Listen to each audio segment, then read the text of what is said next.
दो कन्याएं थीं छोटी छोटी, बहुत ध्यान से सुनना। एक राजा की बेटी थी और एक ब्राह्मण की बेटी थी, दोनों सखा थीं, आपस में मित्र थीं। एक बार राजा के यहां पर एक संत का आगमन हुआ, तो संत शालिग्राम भगवान की सेवा कर रहे थे। वो दोनों कन्याएं बैठ करके देख रही थीं। दोनों के मन में भाव आया, इस संत जैसे सेवा करते हैं वैसी सेवा हमको भी मिल जाए। तो दोनों संत से कहने लगी, बाबा हमको भी सेवा दे दो, हमको भी ठाकुर जी दे दो। तो संत ने मन में विचार किया, छोटी छोटी कन्याएं, ये क्या जाने असली नकली क्या होता है। उन्होंने शालिग्राम जैसे दिखने वाले चिपटे 2 पत्थर लिए और दोनों कन्याओं को दे दिए। दोनों कन्याएं बड़ी प्रसन्न हो गईं, बोले वाह हमको ठाकुर जी मिल गए। दोनों ने गुरुजी से पूछा, गुरुजी इनका नाम क्या रखें? तो गुरुदेव ने कहा, तुमको जो प्रिय लगे वो नाम रखो इनका। तो कन्याएं जो वो बड़े चिकने से पत्थर थे, तो एक आध बार हाथ से फिसल गए। तो एक कन्या ने कहा, बोले इनका नाम रखते हैं सिलपिल्ले भगवान। कौन से भगवान? और दोनों ने अपने ठाकुर जी का नाम रख दिया सिलपिल्ले। ये कोई ऐसी कथा नहीं, भक्तमाल जी में कथा है ये। तो सिलपिल्ले भगवान, दोनों कन्याओं के सिलपिल्ले भगवान हो गए। अब दोनों कन्याओं के साथ में कैसी घटना घटी? तो जो ब्राह्मण कन्या थी, जो थोड़ी बड़ी हो गई, सिलपिल्ले भगवान की सेवा करती थी, उसके 2 भाई थे, दोनों भाइयों में विवाद हो गया, दोनों भाई अलग अलग रहने लगे। एक दिन विवाद के कारण बड़े भाई ने छोटे भाई के घर में आकर के लूट मार करी, उसको मार पीटा और घर का सारा सामान हड़प के ले गया। उसी सामान में बहन के सिलपिल्ले भगवान भी ले गया। और बहन तो बेचारी रोने लगी, उसके तो ऐसे प्राण हो गए मानो बस अब जीवित ही नहीं रह पाएगी ठाकुर जी के बिना। रोने लगी, भैया से कहने लगी, भैया बोला पूरा घर लुट गया, उसकी तुझको चिंता नहीं, वो तेरे पत्थर के भगवान खो गए उनके लिए रो रही है। बोले वो पत्थर नहीं है, मेरे प्राण है, मेरे जीवन है, वो नहीं मिले तो मैं प्राण निकल जाएंगे मेरे। बोले जा, किसी और ने थोड़ी लूटा, बड़ा भाई है हमारा, जाके मांग ले, दे दे। तो बहन अपने बड़े भाई के घर गई और बड़े भाई से जाके कहा, भैया कुछ मत दो, सब रख लो अपने पास, पर मेरे सिलपिल्ले भगवान। अब सिलपिल्ले नाम सुनते ही सब हंसने लगे वहां पे। और जितने भी उसके भाई के साथ, वो तो गुंडा प्रवृत्ति का था, उसके साथ में जितने भी लोग सब हंसने लगे। अच्छा क्या नाम तुम्हारे ठाकुर जी का? बोले सिलपिल्ले भगवान। और जोर से हंसे। भैया मेरे भगवान दे। बोले अंदर सारा सामान पड़ा है, तू जाके अपने आप ढूंढ ले ठाकुर जी कहां हैं।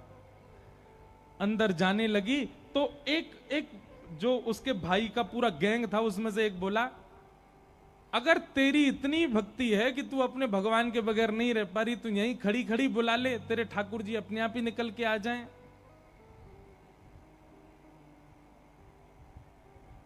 ये बात उसके प्रेम पर मानो प्रश्न चिन्ह लग गया। वह भी मन में सोचने लगी, मैं बचपन से सेवा कर रही हूं, सिलपिल्ले को कभी अपने हृदय से दूर नहीं करती, पर आज इसकी बात से मुझको ऐसा लग रहा है कि मैं तो प्रेम करती हूं, पर वो प्रेम करते हैं कि नहीं, आज उसका भी पता चल जाए। और बाहर खड़े खड़े करुण क्रंदन करते हुए, भाव निमग्न होते हुए, नेत्रों से अविरल अश्रुधार गिर रही है। हां नाथ, हां मेरे सिलपिल्ले नाथ, मेरे पास आ जाओ। दोनों भुजा उठा करके जैसे ही रुदन करने लगी, कक्ष में से वो सामान्य सा पत्थर जिसकी वर्षों से सेवा कर रही थी, वो अपने आप उछट करके आया और उस कन्या के हृदय से आकर के लग गया। बोलो सिलपिल्ले भगवान की। और महाराज ये देख करके भाई और उसका जो पूरा गैंग था, वो सब आश्चर्यचकित हो गए। परिणाम यह हुआ कि सब लोगों ने अपनी सब सामग्री जो उसके भाई की लूट ली थी, सब इकट्ठी करके दे आए। बोले भैया हम तो ऐसे ही समझते थे, पर आज वास्तव में हमने भक्ति का दर्शन किया। अब राजकन्या जो थी, उसके सिलपिल्ले भगवान, उनके साथ कैसी घटना घटी? कन्या का विवाह हुआ और जिस पुरुष के साथ में विवाह हुआ वो किसी भी रूप से भक्त नहीं था, ना वो भक्त था ना उसका परिवार भक्त था। कन्या ने विवाह के लिए मना तो किया पर माता पिता नहीं माने, विवाह कर दिया। अब वो तो बस अपने सिलपिल्ले भगवान को हृदय से लगा के रहे, बोले कि मुझे पता है ये मेरा पति और ये परिवार पूरा जो है ये बिल्कुल भी भक्ति भाव इनके चित्त में नहीं है, पर नाथ बस आप मेरे साथ रहोगे तो मैं पूरा जीवन निकाल लूंगी। अब जिससे उसका ब्याह हुआ था वो तो काम क्रोध लोभ मोह सब था उसके अंदर, वो तो इसी कारण से विवाह कर रहा था, भोग वृत्ति थी उसकी। लेकिन कन्या के चित्त में ये भाव था कि भाई ये वैष्णव नहीं है, इसको तो मैं स्पर्श भी नहीं करने दूं अपना।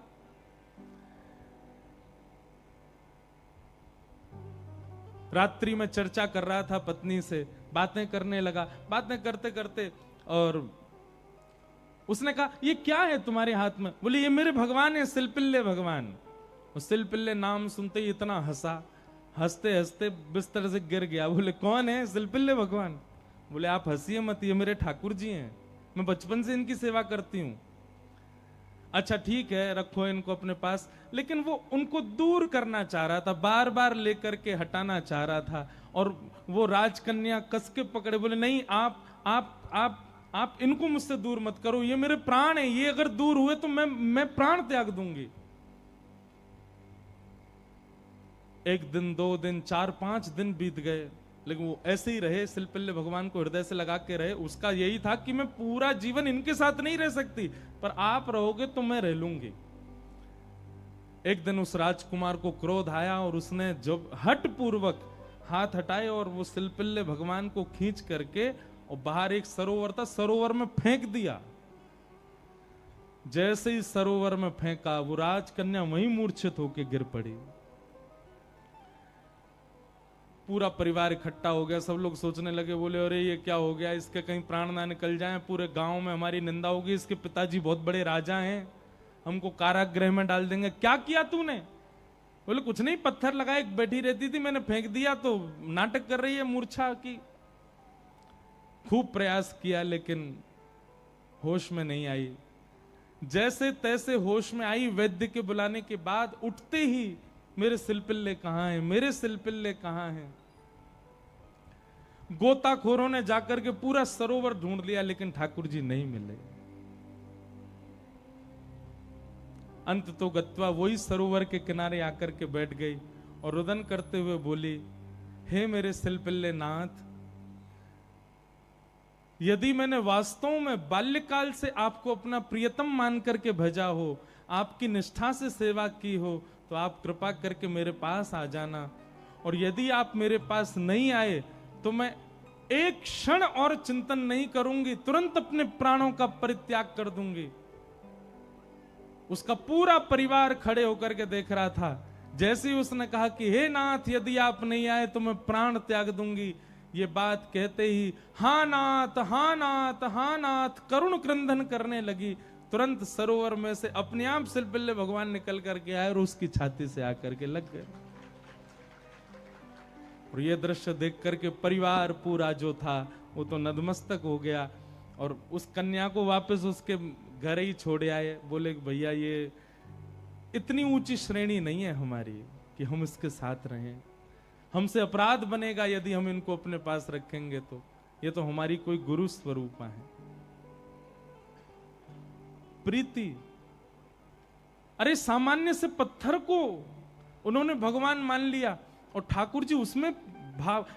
जरूरी नहीं है कि धातु प्रधान होता है, जरूरी नहीं है कि कोई वस्तु विशेष। ये बात आप बहुत ध्यान से सुनिएगा। कई लोग भेद मानते हैं, अपने लड्डू गोपाल को सामान्य समझते हैं, वृंदावन बिहारी लाल को विशेष समझते हैं। उनको लगता है मंदिर में जो बिहारी जी बैठे हैं ये विशेष हैं, हमारे संग जो डलिया में डोल रहे हैं ये इतने विशेष नहीं है। क्यों?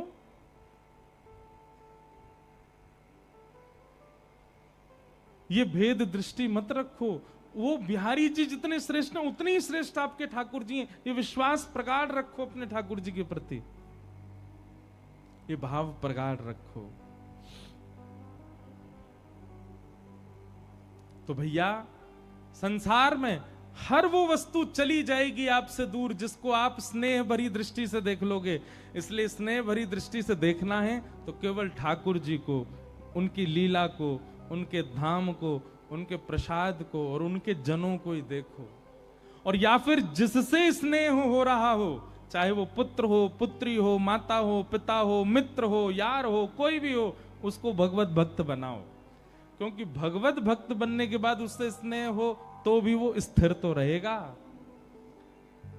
आप वैष्णव हैं और वो संसारी है, तो कोई भी संबंध क्यों ना हो स्थिर नहीं रहेगा, जाएगा। चला चलेति संसारे धर्म एको ही निश्चल। तो लक्ष्मी की बात हो रही है। लक्ष्मी ही रुक्मिणी जी के रूप में आई और उनका विवाह भगवान श्री कृष्ण के साथ हुआ। आगे भागवत जी